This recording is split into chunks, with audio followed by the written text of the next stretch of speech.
Abra comigo em Mateus capítulo 4, a partir do verso 1. Quem encontrou diz amém. Amém. Glória a Deus.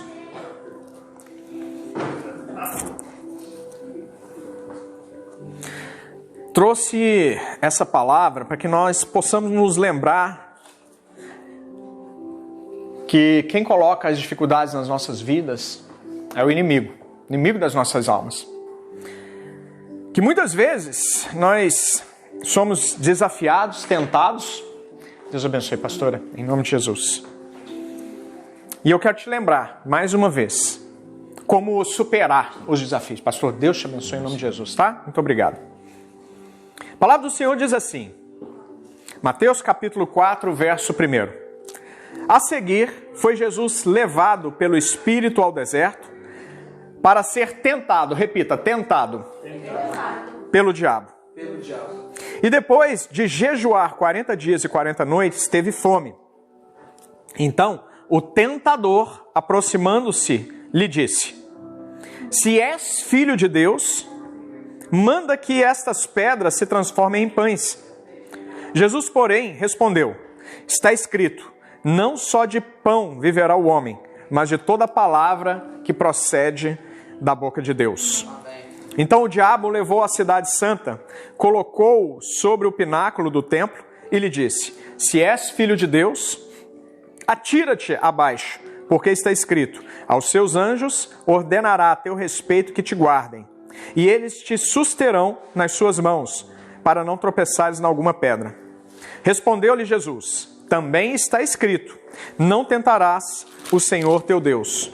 Levou-o ainda o diabo a um monte muito alto, mostrou-lhe todos os reinos do mundo e a glória deles, e lhes disse: Tudo isso te darei, se prostrado me adorares. Então Jesus lhe ordenou: Retira-te, Satanás, porque está escrito: Ao Senhor teu Deus adorarás, e só a ele darás culto. Com isso deixou o diabo, e eis que vieram os anjos e o serviram. Feche seus olhos. Pai, em nome de Jesus, eu apresento ao Senhor a tua palavra. Senhor, meu bom Deus, venha nesse momento, com mão forte, com mão poderosa, nos revelar, Pai, trazer revelação sobre aquilo que nós precisamos aprender, para que nós sejamos capacitados a superar os desafios do dia a dia, Pai. Muitas vezes nós nos encontramos em situações que nós nos sentimos pressionados, não sabemos o que fazer, e nós estamos aqui para aprender com o Senhor, Pai, como vencer o inimigo. Porque a partir do momento que nós entendemos que a nossa guerra ela é sempre espiritual, ela parte, Pai, de regiões celestiais, vinda, meu bom Deus, de entes, de hostes celestiais das maldades, nós entendemos, meu Pai, que a única salvação que temos é quando nós aplicamos a Tua palavra e assim teremos vitória, em nome de Jesus. Amém? Olha que interessante, eu estou falando não de uma pessoa comum. Não estou falando de uma pessoa como Rubens, grande, forte, que impõe respeito. Não estou falando do Gustavo, não estou falando de Michele, não estou falando de uma pessoa comum. Eu estou falando do Rei dos Reis e do Senhor dos Senhores. Uma pessoa que veio a esse planeta, a esse lugar que nós estamos, com uma clareza de entendimento, com um objetivo tão claro. E o objetivo de Jesus era um só, trazer a salvação para mim e para você. Estou falando do Filho de Deus. O Filho de Deus, ele não foi poupado pelo inimigo. E olha só que interessante. Foi logo após Jesus receber o Espírito Santo. As pessoas que passam dificuldade na vida, as pessoas que passam por lutas na vida, são pessoas que têm o Espírito Santo. Pastor, como que o senhor me diz isso? Porque logo após, se você voltar no verso 16 do capítulo 3, está escrito assim: Batizado Jesus, saiu logo da água, e eis que se lhe abriram os céus, e viu o Espírito de Deus descendo como pomba, vindo sobre ele. E eis uma voz dos céus que dizia: Este é o meu Filho amado, em quem me comprazo. Olha que interessante, o próprio Deus, que acabou de abrir os céus, derramou o Espírito Santo sobre Jesus Cristo, disse que esse é o Filho em quem ele tinha prazer. Logo depois, a palavra do Senhor já diz que o próprio Espírito que acabou de vir sobre a vida de Jesus, o conduziu não para um lugar de alegria, de felicidade, não conduziu Jesus para Disney, não conduziu Jesus para a praia, não conduziu Jesus para um restaurante para comer uma picanha. O Espírito do Senhor, ele conduziu Jesus para um lugar de dor, um lugar de violência, porque o deserto é um lugar de violência. O sol de 45, 50, 55 graus durante o dia, à noite, menos 10, menos 15, menos 20 graus, é um lugar muito dolorido. É um lugar onde nós encontramos as piores serpentes. As serpentes do deserto são as piores que existem, as mais venenosas. Por quê? Justamente porque elas não têm muito alimento.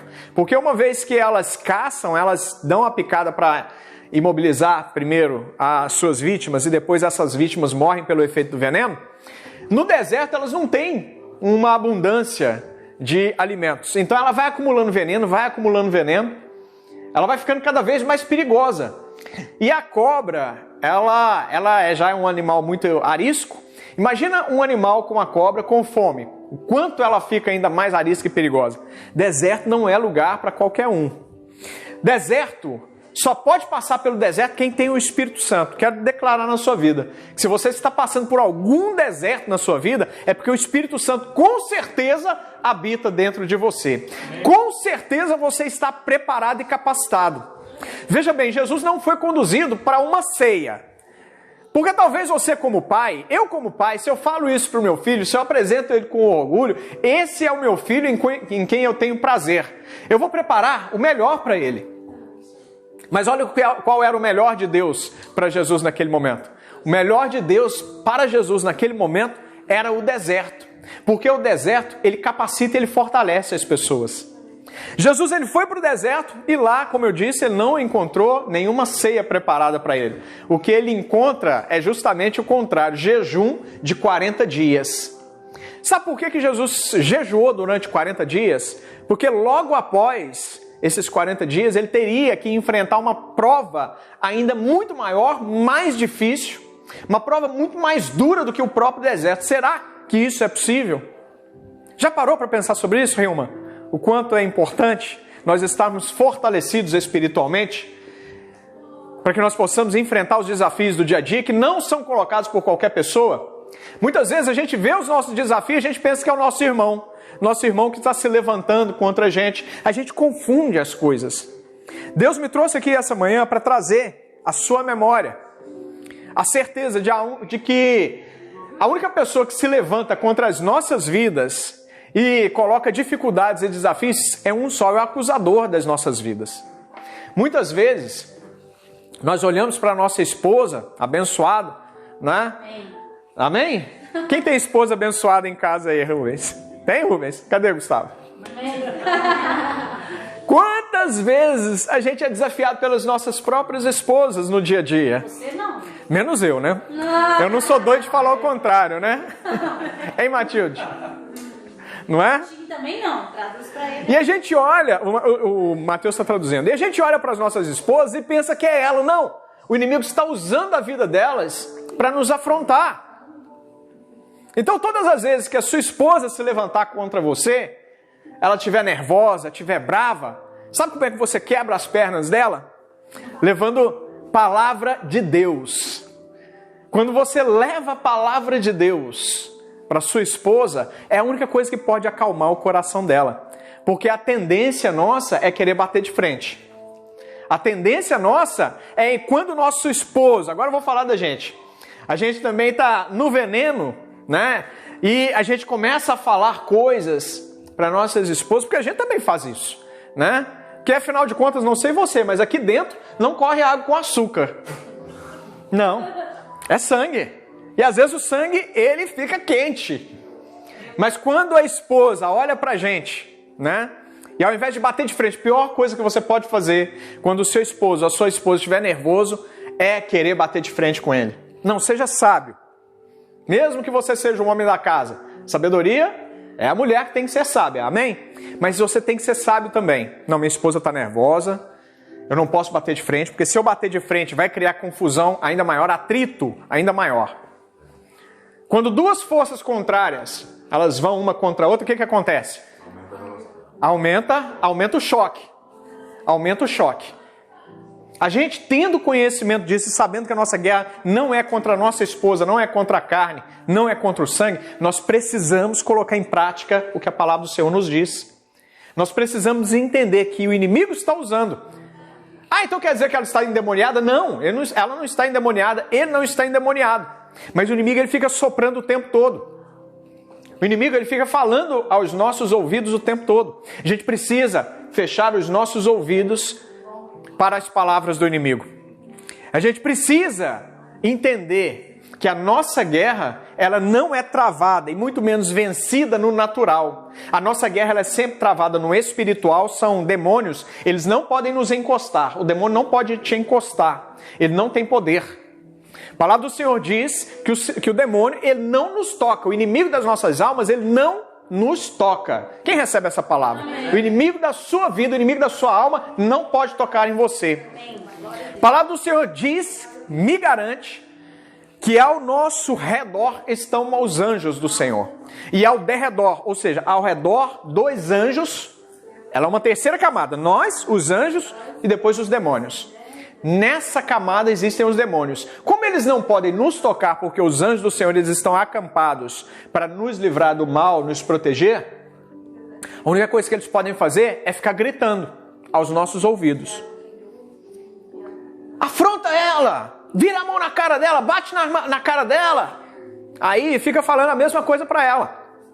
Por que você já não avança no seu esposo de uma vez? Por que você não separa? São influências demoníacas. A gente não ouve de forma natural, mas a palavra de Deus diz que eu sou espírito. Então, espírito diz para o espírito e aquilo acaba entrando na pessoa. A nossa guerra, ela é espiritual. Mas eu quero declarar sobre a sua vida nesse momento, em nome de Jesus, na autoridade do Deus vivo, que toda palavra, toda seta, todo dardo lançado pelo inimigo, ele cai por terra a partir de hoje na sua vida, na sua casa, na sua família. Quero declarar que você terá uma vida abençoada, uma família abençoada na presença de Deus. Quero declarar nesse momento que os seus filhos são terra fértil para o Senhor, para que o Senhor possa trabalhar, para que eles possam crescer com alegria, com felicidade na presença de Deus. Os seus filhos serão cheios da presença do Deus vivo. Amém? A palavra do Senhor diz que então o inimigo ele começou a se apresentar a Jesus. Quando eu leio aqui que Jesus jejuou por 40 dias e 40 noites e depois teve fome, na verdade essa fome não surgiu de uma hora para outra. Essa fome ela foi aumentando, ela foi crescendo durante o tempo. E ao final desses 40 dias, ele praticamente já não podia andar, dada a fraqueza da carne. Jesus declarou isso, Jesus deixou registrado isso, que a carne é fraca. Jesus disse isso, mas ele não parou por aí. Não há um ponto final ali. Há uma vírgula e diz assim, porém, o espírito está preparado. Quero declarar sobre a sua vida, em nome de Jesus, que o seu espírito está preparado para superar todo e qualquer desafio, toda e qualquer tentação que vier para a sua vida por parte do inimigo. Em nome de Jesus, que a partir de hoje, toda vez que o inimigo tentar a sua vida, todas as vezes que o inimigo tentar lançar setas inflamadas contra a sua vida, colocar diante de você situações que vão encher os seus olhos, você vai lembrar que quem enche, na verdade, a sua vida, não só os seus olhos, é o Espírito de Deus. Você já está cheio do Espírito de Deus para superar todo e qualquer desafio, toda e qualquer mentira de Satanás. Porque Satanás ele trabalha demais na mentira. Na palavra do Senhor está registrado que ele é o pai da mentira. Ele não pode oferecer nada para nós além da mentira. Sabe por quê? Porque ele não é dono de nada. O nosso Deus, ele é o dono de todas as coisas. Quando nós, aqui eu quero entrar um pouquinho na palavra de dízimo, quando nós devolvemos ao Senhor, nós estamos declarando espiritualmente que não é Mamon o dono das nossas vidas. Que não é Satanás, que não é as riquezas o dono das nossas vidas. Que nós não somos dependentes do dinheiro, nós somos dependentes do Deus vivo e Deus poderoso. Deus de Abraão, de Isaac e Jacó. Uma vez que nós entendemos que esse momento de entregar os dízimos e as ofertas é um momento espiritual, nós podemos começar então de fato a andar na presença de Deus. Jesus disse que havia só 2 senhores e não é possível servir a um sem desagradar o outro. Ele estava se referindo justamente a Mamon, as posses. As pessoas, a partir do momento que elas começam a ser abençoadas, infelizmente, Satanás começa a lançar dardos. Ah, porque você é bom demais, é porque você sabe trabalhar com dinheiro, você é bom em negócios, é você que está fazendo. O que isso leva para dentro da pessoa? Faz com que a pessoa se infle, ela pense que ela é boa demais, ela pense que não precisa de Deus. Olha o engano de Satanás. Ela pensa que o dinheiro pode comprar todas as coisas, então tem que acumular mais e mais e mais. Sendo que de uma hora para outra, isso tudo se perde. Vira pó, vira cinza, vira fumaça, vira fogo. E ela se esquece que o único que pode levantá-la de novo, independentemente de onde ela estiver, é o Deus Todo-Poderoso. O inimigo, ele quer colocar nas nossas mentes que nós precisamos ser humildes. E humildes é justamente a ausência do dinheiro. Sabe por quê? Porque se você não tiver dinheiro, se você não tiver como abençoar a obra não cresce. Então, o inimigo das nossas almas, ele diz que o dinheiro é sujo. Ele diz que o dinheiro é a raiz de todos os males. Mas não é isso que está escrito na palavra de Deus. A palavra do Senhor diz que o amor ao dinheiro é quando o dinheiro, eu fico muito apegado ao dinheiro, é aí que é a raiz de todos os males. Quando eu coloco o dinheiro na frente do Senhor, eu estou seguindo não as ordens, a palavra de Deus, mas eu estou seguindo as ordens daquilo que o inimigo sopra nos meus ouvidos. A partir do momento que eu me liberto das garras de Satanás, eu me torno uma pessoa muito melhor, não só na presença de Deus, mas na presença dos homens também. E nós precisamos entender isso, que uma vez que nós damos ouvidos a Satanás, ele sempre vai apresentar esse tipo de oferta que é trazida aqui. A palavra do Senhor então diz que depois desses 40 dias, terminou um ciclo na vida de Jesus e começa um ciclo novo. Terminou o ciclo do natural, a fome estava tão forte nele que ele não conseguia provavelmente nem se colocar de pé. Estava magro já, imagina, sol de 45, 50 graus, sem comer nada, sem beber nada. Eu vejo Jesus aqui completamente desfalecido, na carne, mas eu creio também que o espírito dele estava mais do que preparado para enfrentar esse desafio. A palavra de Deus diz que o tentador ele não veio no primeiro dia, enquanto Jesus estava mais forte. Ele veio no momento que ele estava mais fraco. Veio no momento que Jesus, ele estava caído, quase que morto. E ele começou a usar das suas artimanhas. A palavra do Senhor diz que o tentador, ele se aproximou do Filho de Deus e olha só o que disse para ele.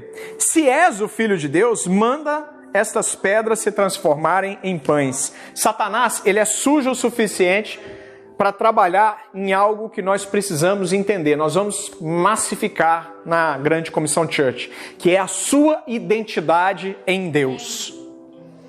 Nós vamos massificar que você é filho de Deus. Olha só, Jesus ele já sabia quem ele era, mas Satanás quis colocar a dúvida. Você é filho de Deus mesmo? Porque se você é filho de Deus, olha a dúvida. Manda com que essas pedras se transformem em pães, se transformem em alimento. Para que você está passando fome? Já parou para pensar nisso? Quantas vezes você já foi desafiado na sua fé? Quantas vezes você já ouviu, Hilma? Ah, mas você não está todo domingo na igreja? E o seu Deus que você diz que serve? Será que você está com Deus mesmo? Será, Rubens? E os desafios? E o carro quebrando? Onde é que está o seu Deus, Rubens? Será que você é filho de Deus mesmo, Rubens? Então, Lu, e você?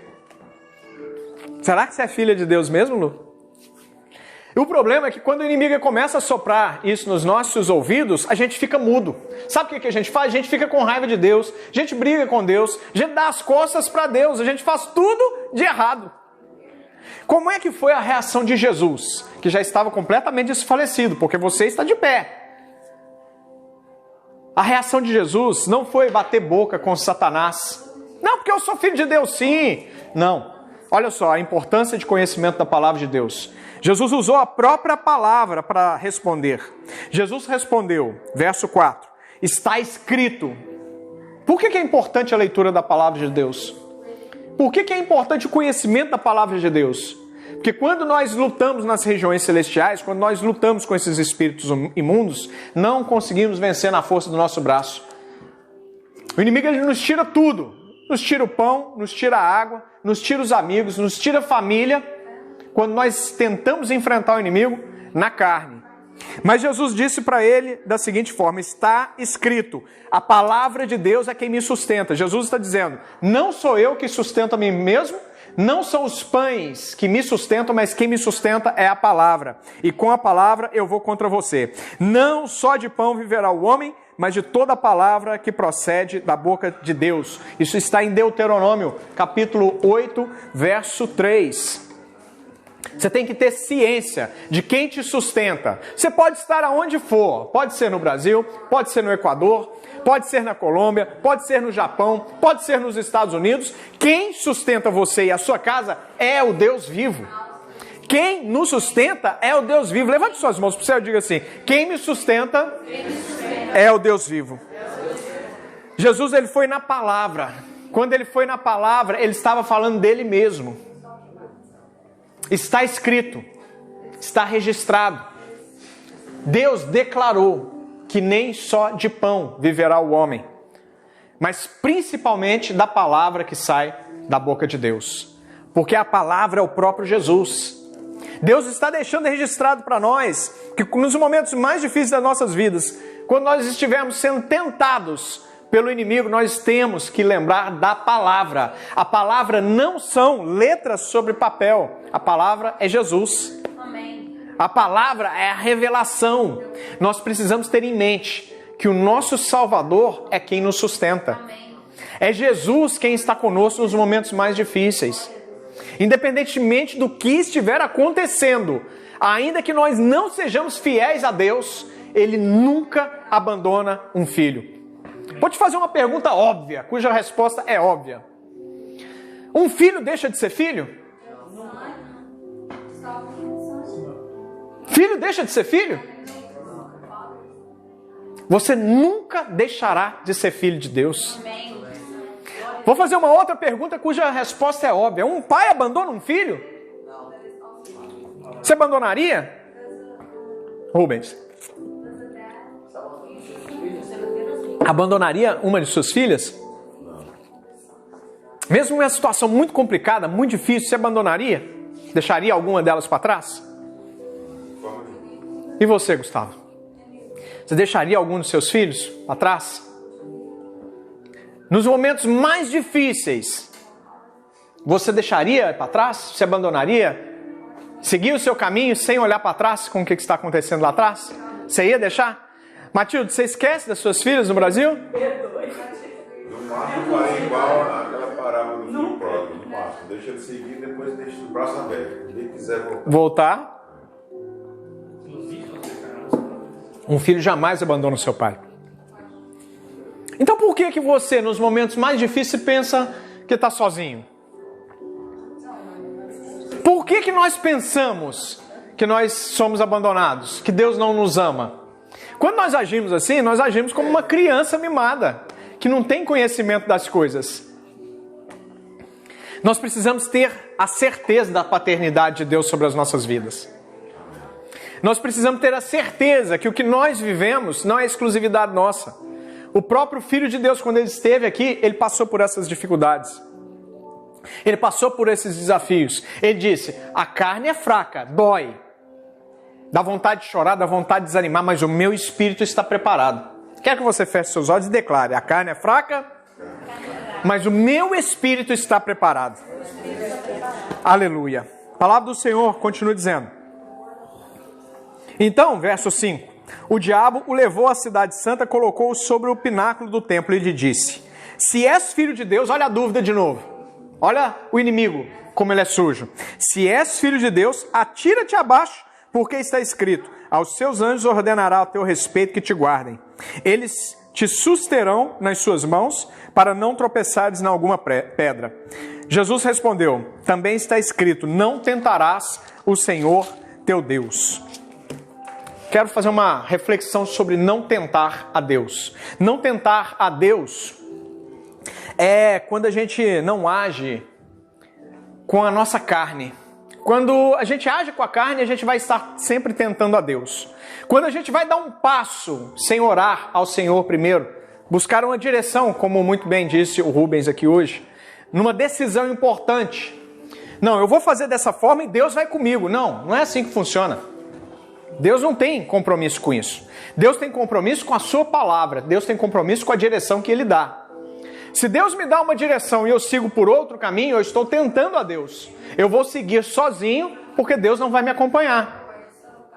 Se eu faço por mim mesmo e depois eu falo, não, eu vou seguir por esse caminho, eu vou começar um negócio e Deus vai estar comigo. Não, Deus não tem compromisso com isso. Agora, se você ouvir de Deus, se você buscar em jejum e oração, responder e Deus responder nesse momento, se você buscar aconselhamento com o pastor, entrar em jejum e oração com o pastor, e o pastor te der uma palavra, siga por esse momento, por essa linha, por esse caminho, que Deus estará com você.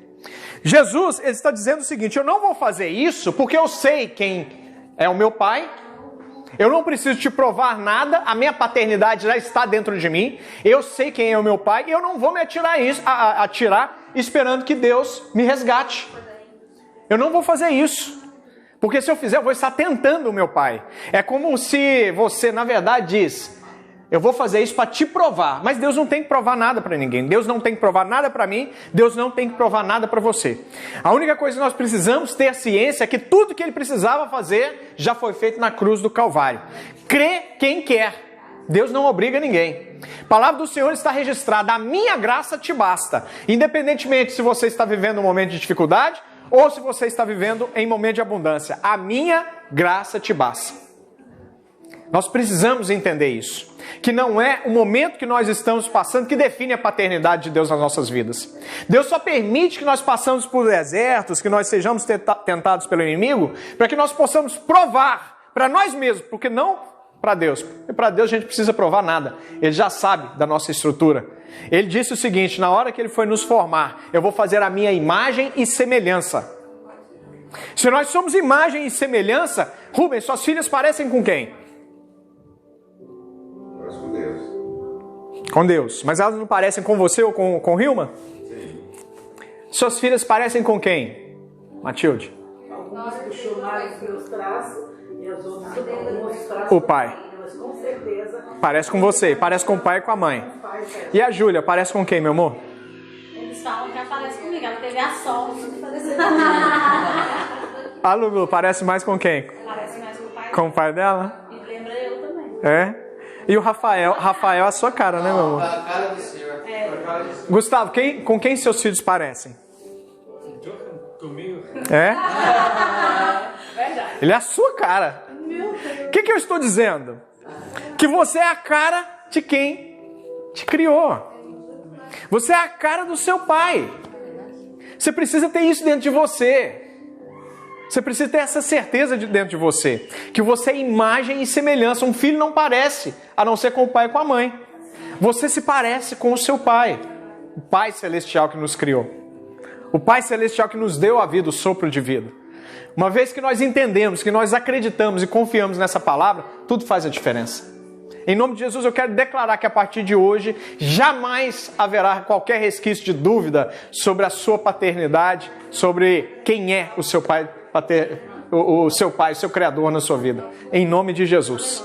Uma vez que nós entendemos que o nosso Pai jamais nos abandonará, nossa vida, ela começa a andar com uma outra direção. Em nome de Jesus. Logo depois, o inimigo, mais uma vez, levou ele para um monte muito alto, mostrou todos os reinos do mundo e a glória deles, e disse: tudo isso te darei se prostrado me adorares.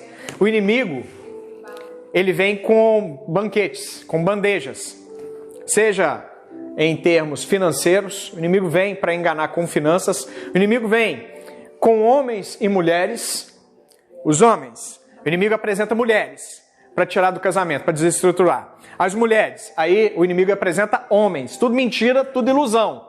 querendo fazer com que o seu casamento seja rompido, com que os laços familiares sejam quebrados, porque uma vez que ele quebra, ele interrompe uma família, quantas pessoas são prejudicadas? Os filhos pequenos, como é que eles vão crescer? O inimigo, ele entra para arrebentar. O inimigo, ele não entra com misericórdia. Ele sempre vai apresentar o melhor do mundo. Para o homem casado, bem casado, vai apresentar, vai colocar uma colega de trabalho linda, maravilhosa. Para ele se encantar, porque o homem se enche. O homem é um bicho bobo, né? Se enche, os olhos enchem facilmente. Mas eu quero declarar que o melhor de Deus para a sua vida está exatamente do seu lado. Mulher que Deus te deu, mulher guerreira, mulher forte. Está com você na bonança, está com você na tempestade. E o contrário também é verdadeiro. O melhor de Deus para a sua vida, mulher, está do seu lado.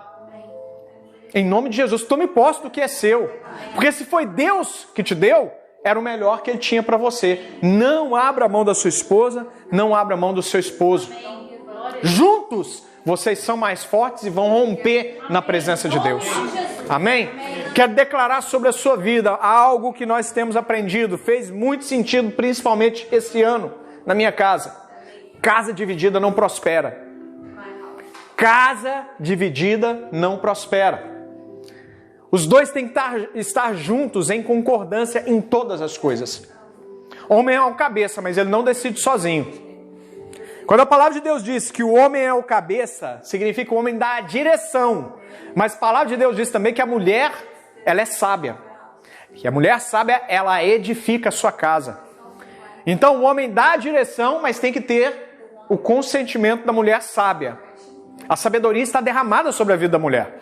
Nós precisamos entender isso. O homem, sendo o cabeça da casa, não significa que ele é o mandão. Ser cabeça da casa é receber de Deus uma direção e falar com a família, expor com a família. E Deus vai confirmar no espírito da mulher sábia.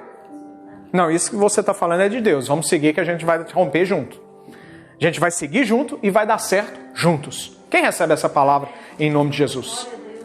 Casa dividida não prospera. Não é o que o homem quer sozinho que vai dar certo. Não é o que a mulher quer sozinha que vai dar certo. É quando os dois sentam, oram, jejuam, fortalecem o espírito.